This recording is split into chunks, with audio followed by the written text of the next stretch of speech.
Friends, आप सबका स्वागत है आपके अपने यूट्यूब चैनल फार्मा एमसीक्यू में। तो आपके बहुत से कमेंट्स आ रहे थे मैम, एम्स का जो फार्मासिस्ट का एग्ज़ाम हुआ है 27 मार्च को, है ना, तो उसका रिव्यू दीजिए। किस टाइप का पेपर आया है, क्या कट ऑफ रहेगी, है ना, और कैसे क्वेश्चंस आए हैं, कुछ इसके बारे में बताइए। तो जैसे ही आप लोगों ने मुझे क्वेश्चंस प्रोवाइड कराए वैसे ही मैं आपके लिए वीडियो लेके आई हूँ।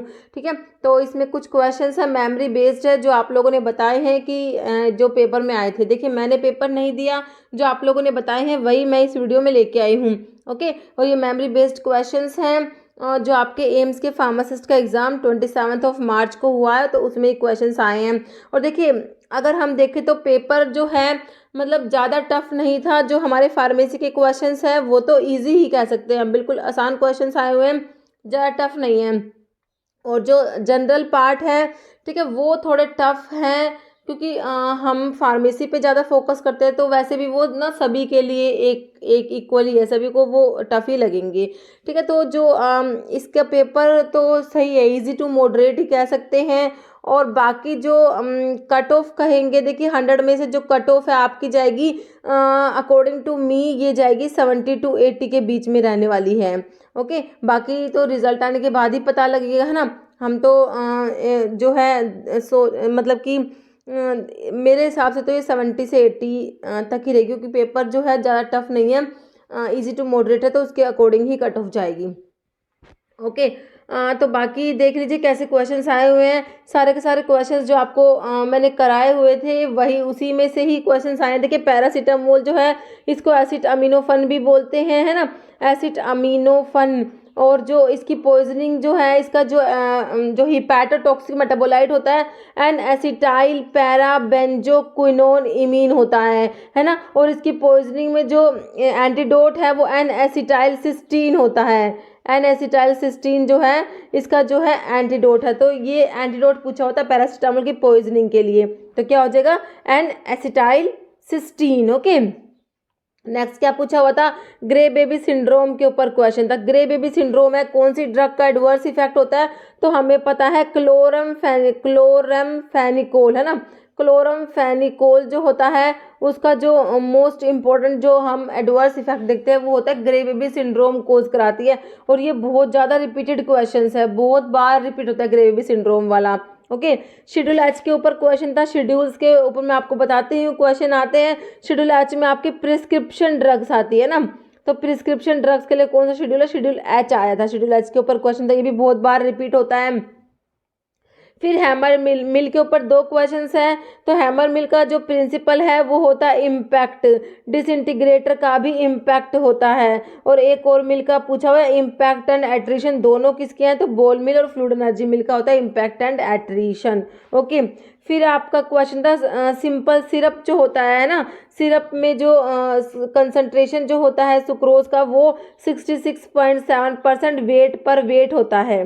ओके, फिर आपका एनसेड्स के ऊपर था non steroidal anti inflammatory drugs की प्रॉपर्टी के ऊपर, मतलब कि इनकी प्रॉपर्टी जैसे एनाल्जेसिक होते हैं, एंटीपायरेटिक होते हैं, एंटी इन्फ्लेमेटरी होते हैं, ऐसे ऑप्शंस दे रखे थे कौन सी इनकी प्रॉपर्टी नहीं है, इस टाइप से था क्वेश्चन। फिर एक क्वेश्चन एंटी मेटाबोलाइट जो आपका एंटी कैंसर ड्रग है ना, एंटी कैंसर ड्रग जो है उसका जब क्लासिफिकेशन आप लोग देखते हैं तो उसमें एक आता है एंटी मेटाबोलाइट। जैसे एंटी मेटाबोलाइट में आपका फोलेट एंटागनिस्ट आता है, फोलेट एंटागनिस्ट में आपका मिथोट्रिक्सेट आता है ना, तो मिथोट्रिक्सेट ही इसमें था कि एंटी मेटाबोलाइट में कौन सा, मिथोट्रिक्सेट था।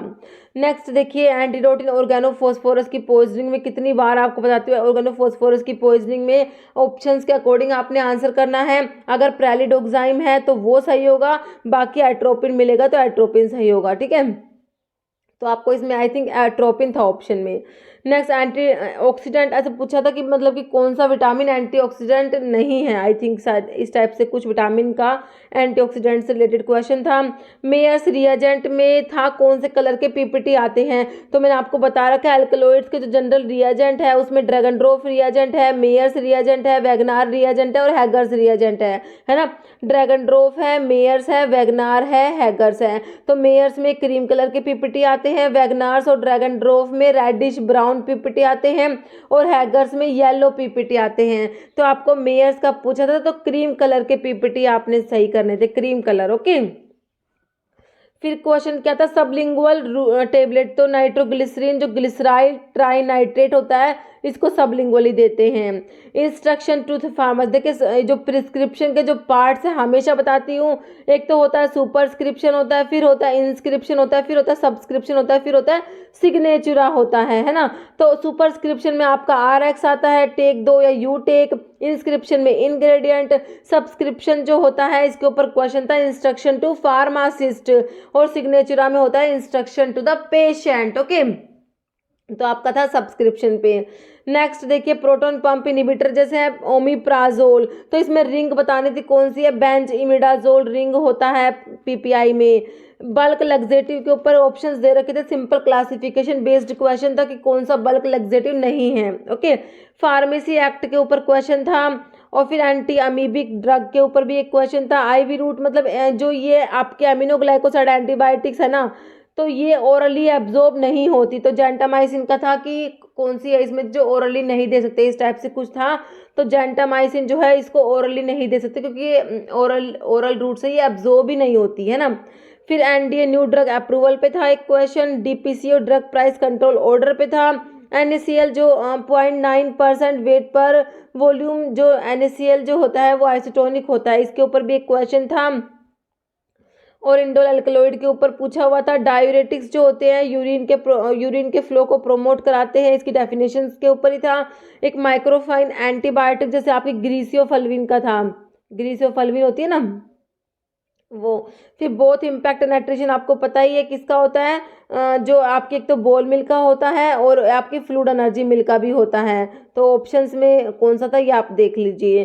प्रोड्रग का था, कौन सा प्रोड्रग है, तो मैंने आपको बता रखा है कि जो आपके AC इनिबिटर्स है उसमें कैप्टोप्रिल और लिसिनोप्रिल को छोड़ के सारे AC इनिबिटर प्रोड्रग है, तो इनालाप्रिल एक प्रोड्रग है। सुडोप्लास्टिक फ्लो जो है कौन एग्जिबिट करते हैं, इस पे था। एंजाइम इंड्यूसर, देखिए आपको पता ही है, फिनोबार्बिटोन, रिफाम्पिन हो गया, फेनिटोइन हो गया, तो आपके एंजाइम इंड्यूसर्स के एग्जांपल्स हैं। एंजाइम इंड्यूसर पे था फिनोबार्बिटोन। डाइसल्फिराम लाइक रिएक्शन जो कौन शो करता है, तो मेट्रोनिडाजोल जो होता है ना ये शो करता है डाइसल्फिराम लाइक रिएक्शन। फिर एक क्वेश्चन था कि जो आपका जो ये जो पापावर सोमनिफेरम होता है ना, जो ओपियम होता है, इसमें कौन सा एल्कलॉइड प्रेजेंट नहीं है, तो ऑप्शन में मोर्फिन, कोडिन, थीबेन और एक और इसमें रिजर्पिन था शायद, ठीक है। तो ये मोर्फिन, कोडिन, थीबेन प्रेजेंट होते हैं, इसमें कौन सा नहीं प्रेजेंट वो बताया हुआ था, कुछ अलग से ऑप्शन था। ओके, फिर कौन सी ड्रग थे जो ट्रांसडर्मल पैचेस से नहीं देते, तो कुछ कुछ ड्रग्स के एग्जाम्पल है, फैंटेनाइल जैसे हो गया ट्रांसडर्मल पैचेस में देते हैं, तो इसके ऊपर था। तो ये था आपका ये थे आपके क्वेश्चंस। तो आप देख लीजिए सारे के सारे क्वेश्चंस, आई थिंक आपको आते ही होंगे क्योंकि सारे आपको कराए हुए क्वेश्चंस हैं, और कुछ क्वेश्चंस हैं जो आए थे पेपर में और मैंने इसमें नहीं बताए, तो आप प्लीज़ कमेंट करके ज़रूर बताना। और आपने कितने क्वेश्चंस अटैम्प्ट करे हैं और आपको लगता है कि आपके कितने ठीक होंगे वो भी आप कमेंट करके बताना। ओके, तो इस वीडियो में इतना ही। अगर आपको वीडियो अच्छी लगी है इसे लाइक करना, शेयर करना, चैनल पर नए हैं तो मेरा आपको रिक्वेस्ट है कि चैनल को प्लीज़ सब्सक्राइब जरूर करना। Okay, thank you.